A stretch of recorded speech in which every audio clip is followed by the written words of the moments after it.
You raised an 18 million Series A and rolled out a rap video announcing your fundraise. We hired some people to come and shoot it.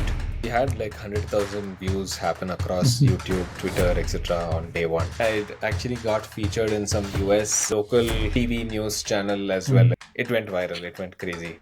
Couldn't have asked for more over there.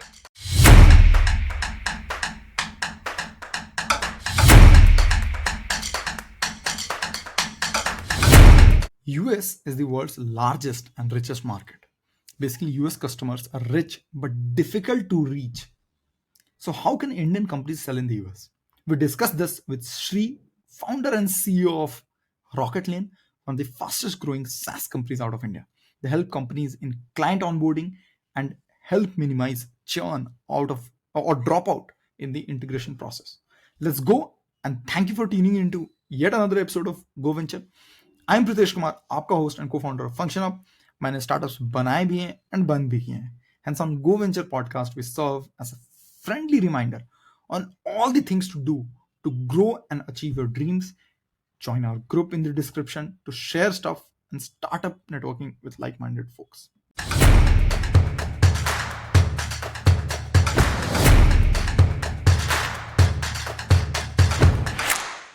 I want to talk about being able to sell in the US now. See, very few SaaS companies in India have been able to sell in the US, right? Rocketlane being one, though that has started changing in the last few years. So, how do you think Indian SaaS companies can target the US market, which is the largest SaaS market in the world today?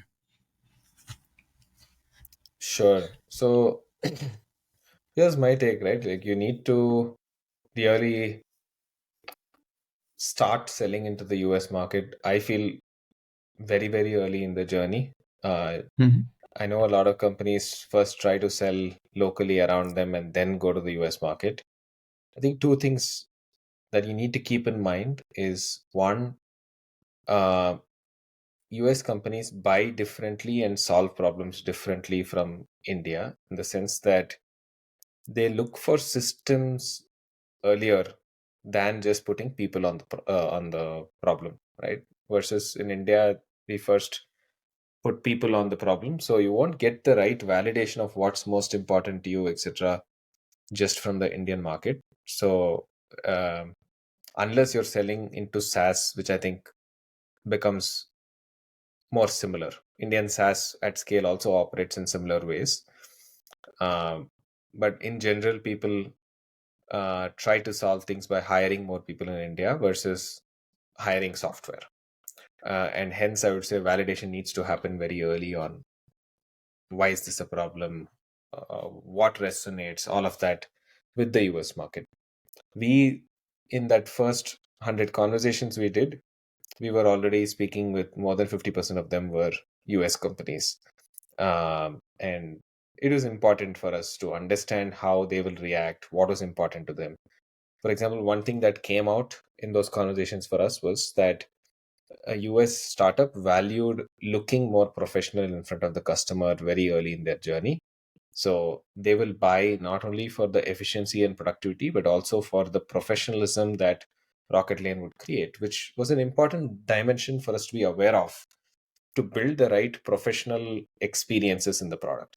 So we then actually built out some specific capabilities which made the product resonate for that kind of customer, right? There's something called a presentation mode where our customer could showcase to their customer what that project journey will be like in an interactive way, which really felt like a very differentiating factor for that audience. So I think validating early with them is important.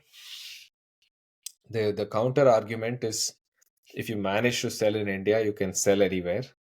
But I feel if we take that route, selling into India, people ask for lots and lots and lots of things versus understanding something as a product. You will end up building a product that feels too complicated because every possible configuration option a customer would have asked for and demanded and forced you to build it um, in India. And so it becomes like a monster of a product rather than being able to keep it simple. Yep. But you talked about the first 100 customers that you were talking to were from the US. What I want to understand is that how did you get these first 100 customers from the US to talk to? So two things. One, we initially, of course, were leveraging our network to the maximum we could. Mhm. So we had some angel investors from US. We had some VCs who had portfolio companies in the US, etc., that we pushed them to introduce us to. But we also started doing cold outreach on LinkedIn to the right profile, saying, "Hey, we don't have a product to sell yet. It's probably something that's going to launch only next year, but I'd love to validate with you." Right? So, are you, if you're passionate about this space, would love to show you what we're trying to build and get your inputs and feedback. So we did that. When you don't actually have a launched product yet, it's easier to tell that story because they know that you can't sell anything to them yet. So we did some Mhm. of that. Then the product had launch gave us a lot of US leads. People signed up from US, and we also started in, like, within the third month we started doing some Google ads for specific keywords around, let's say, competitor name, or client onboarding as a category, etc. When someone searches for customer onboarding software, etc., we will advertise, right? So that gives you very bottom of funnel leads because someone is searching for that software already. And so when someone from US searches and they find this, we had made sure that our website looks professional and mature, so they don't worry about, hey, is this a very tiny startup, etc. It looks like it's been there for a while, so it's more likely that someone will sign up. And then of course our sales team will engage with them once they sign up and try to close them.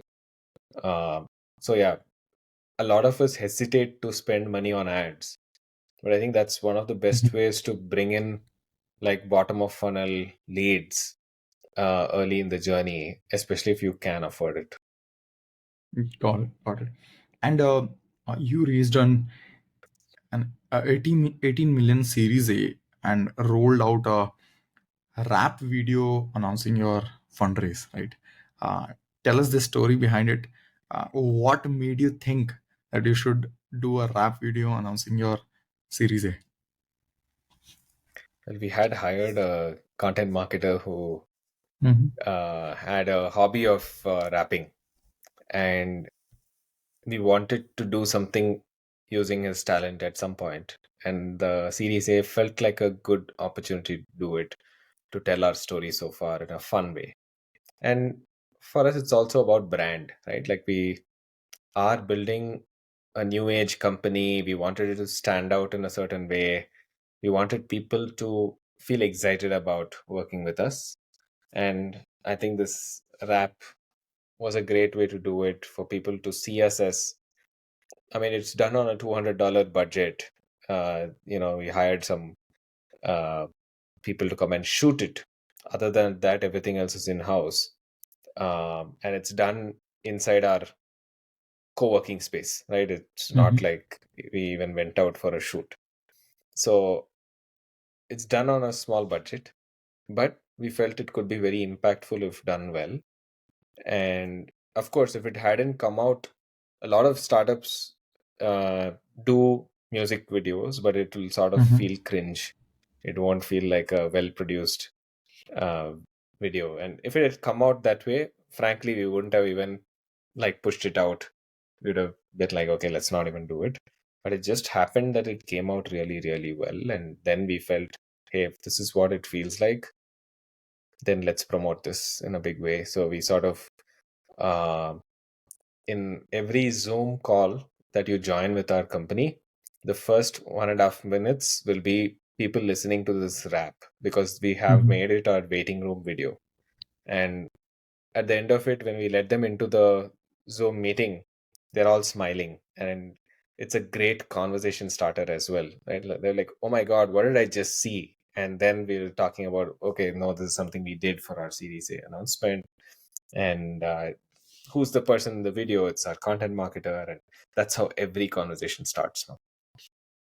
Got it. And I believe you got a lot of traction also, and when the video went out. we had like 100,000 views happen across YouTube, Twitter, etc. on day one, and Nikhil Chinnappa tweeted uh, tweeted it out. If you don't know who that is, that's like a ex MTV VJ, and Okay. so it really, it actually got featured in some US local TV news channel as well, Mhm. in some place. So it's just, it went viral, it went crazy. Couldn't have asked for more over there. Got it. Got it.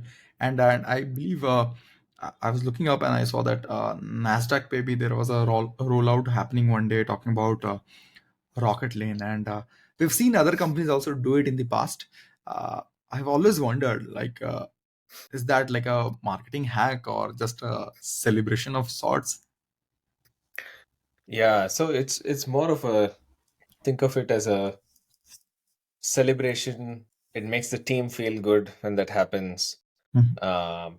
And one of the things we want to do at all times is keep showcasing our momentum in public, right? Because I think when you do that, prospects also realize, hey, this company is growing fast, they are doing a lot, they're seeming to have a lot of success, so I should check them out, right? So they take you more seriously.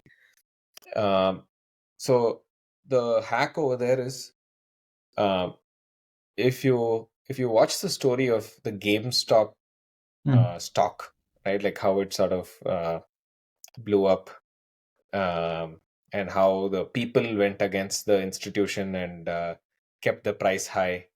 One of the things that happens over there is someone takes an ad on Nasdaq, and they spend like tens of dollars, but Mhm. uh, essentially to just do an ad on that Nasdaq thing, it's very cheap for doing only like 15 seconds or 30 seconds of an ad. If you're not going to run it for a whole day or multiple days, etc., just to do it once is very cheap.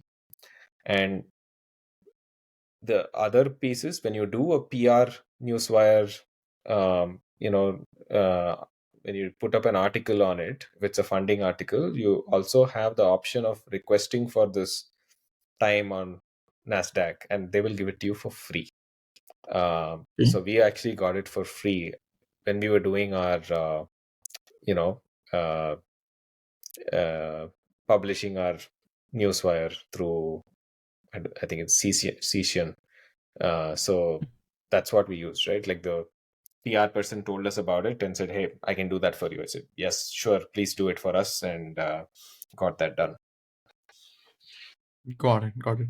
And so actually, I want to discuss more about the way SaaS is evolving today in India, right, and all across the world, and what's happening is a lot of new age open source companies in the SaaS world are also coming up, right?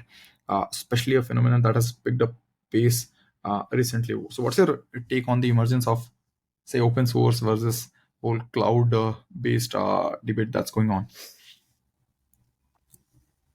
I think there's obviously a lot of open source that's come up.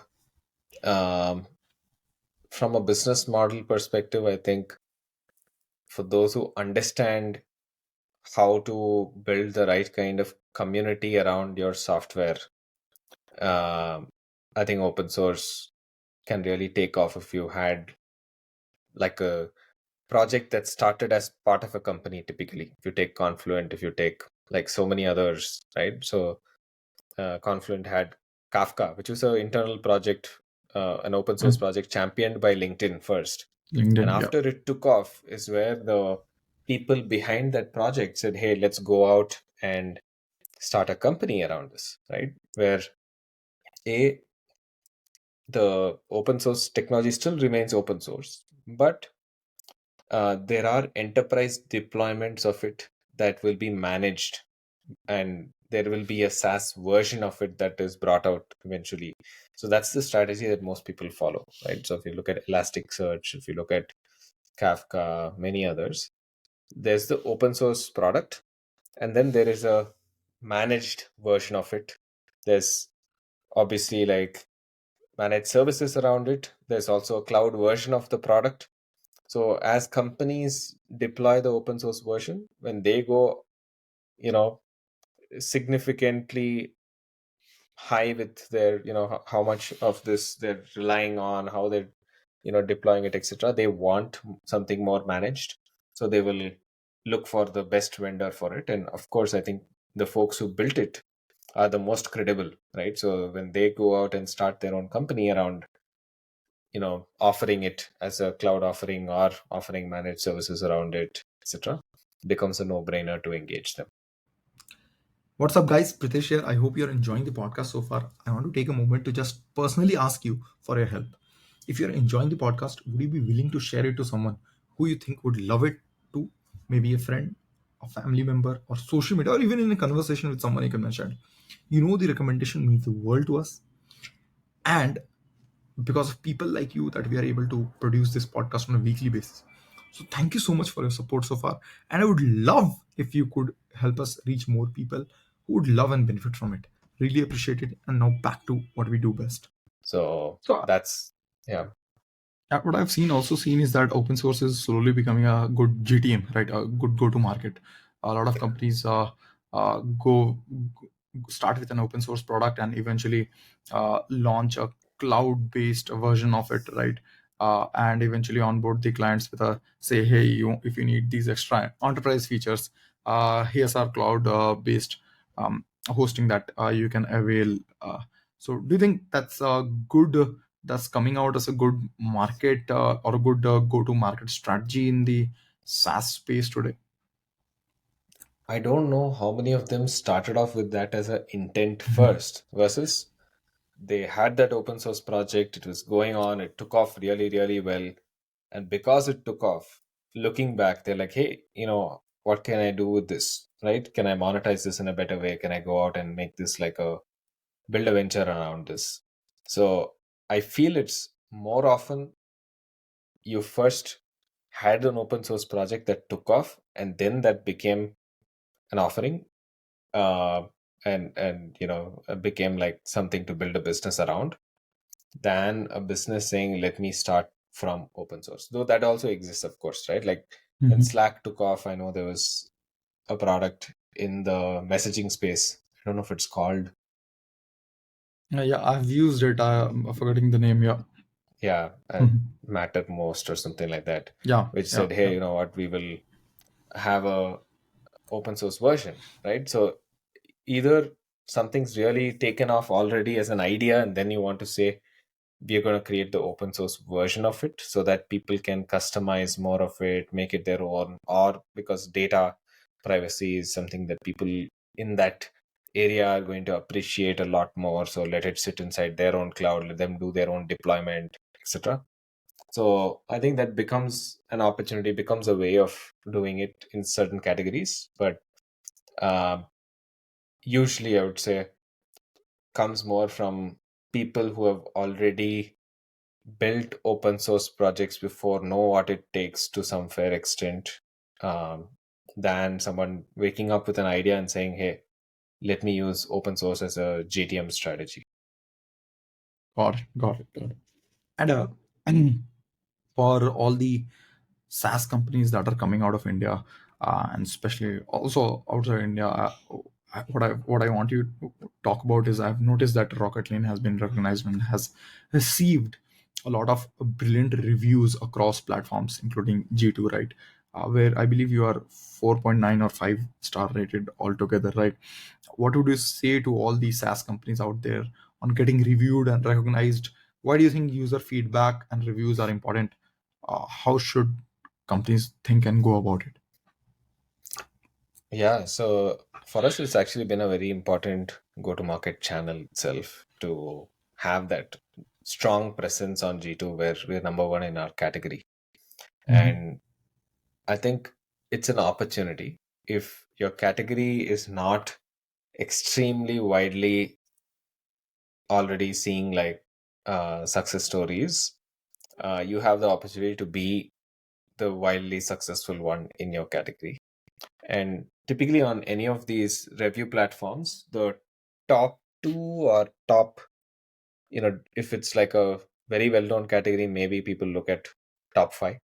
But if you aim to be in that top few, um, that really has a exponential difference in terms of your reach to people looking for software in that space.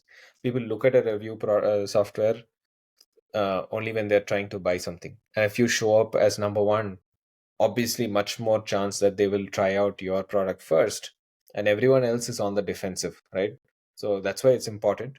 Different kinds of companies are going to look at different places. Like a more mid-market enterprise company may look at like a Gartner Peer Insights or something like that. SMB company may look more at G2. So you have what works in different segments as well, to think through, and keep asking customers, where did you find this? And that's how we understood that a lot of people look at G2 for us, and we sort of focused on that as a channel and ensure that people are finding us always, by, we were aggressive with customers saying, hey, please leave us a review if you had a good experience. And we would actively, every time they have a good experience with us, we would push them for it. Even as part of our implementation journey, after we complete all the steps, we will say, hey, at the end of it, if you like the experience, we're going to ask you for a G2 review. So we sort of have that baked into every channel, every point of interaction with the customer, to ask for a G2 review. Got it. Got it. Got it. And when we talk about a lot of SaaS companies coming out of India, what I've observed is that a lot of these companies are coming out of Chennai, right? Also, I believe Rocketlane is also has an office in Chennai. You guys have an office in US also now. Why do you think Chennai has slowly become India's SaaS capital?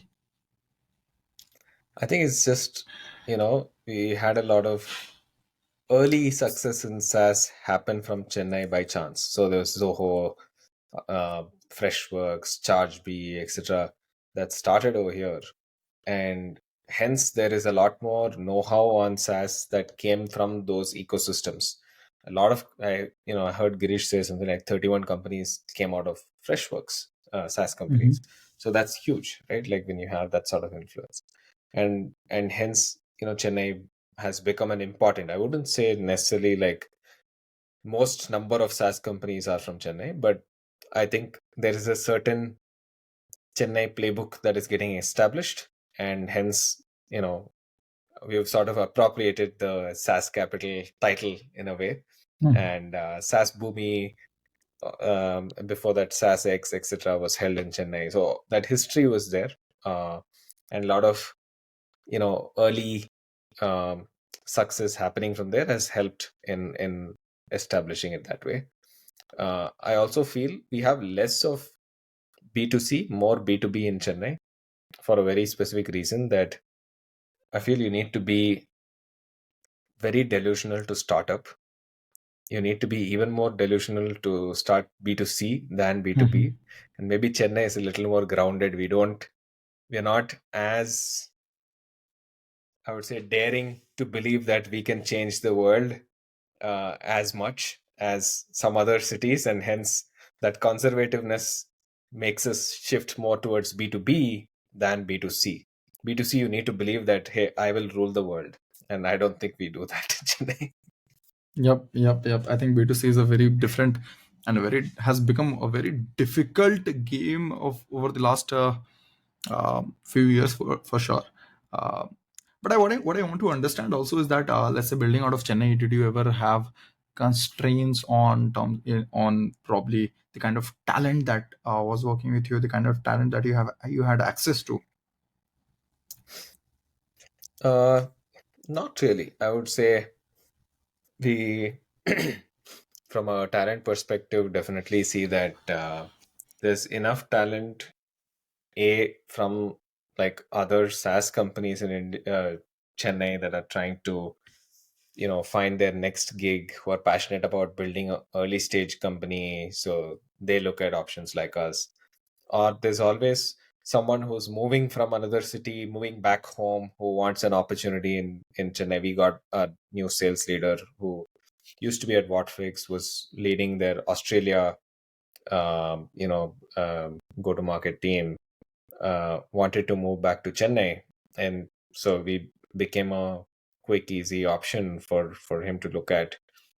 So things like that, right? Like, I think people, uh, there are enough people like Chennai is a big metro. There are enough people who want to be in Chennai, and hence I think it's. And we've also had people move from all kinds of places, from Kerala, from you know Mhm.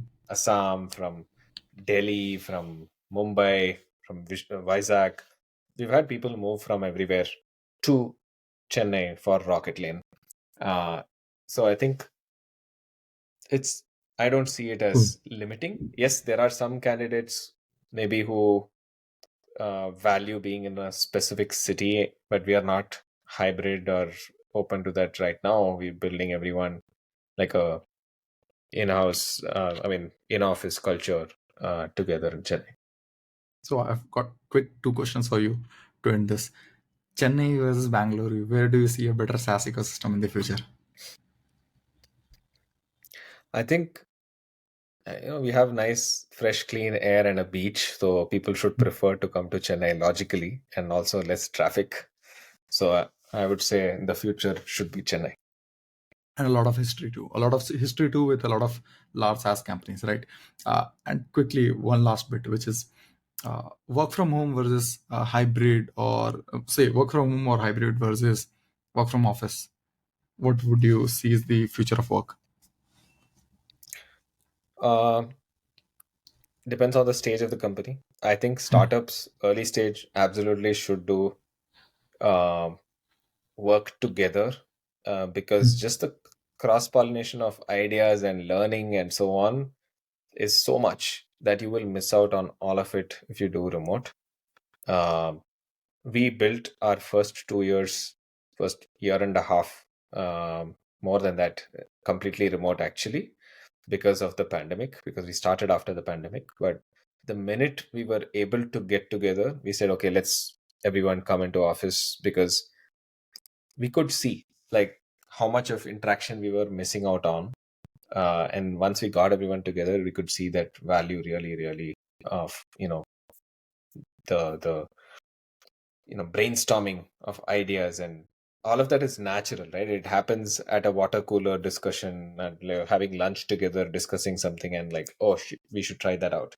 So all of that cannot happen in the you know remote world, and that's why I strongly feel uh, that early stage the way to go is in person, be together. It's also the journey, right? Like you're it's not just about the milestones and the success, but it's also about the memories you create along the way. And I think there's a lot more of that you can do when you're around each other, forming those friendships in addition to just doing the work together. I think I would agree to that last point. I believe working from office is a much more healthier and a much more enjoyable work experience overall. I think that's all the time we have. Thank you, Shri, for coming on the show. Uh, and any last words for our audience, maybe? uh because this is for startups, I think the only thing I would say, I've had two journeys so far, and the biggest realization for me, biggest lesson from the previous journey was spend a lot of time in validating like the size of the market you pick, and go after uh, you know a market where you will have that momentum, right? Because we all spend our best years in building our startup, so let's be honest to ourselves about the size of the problem.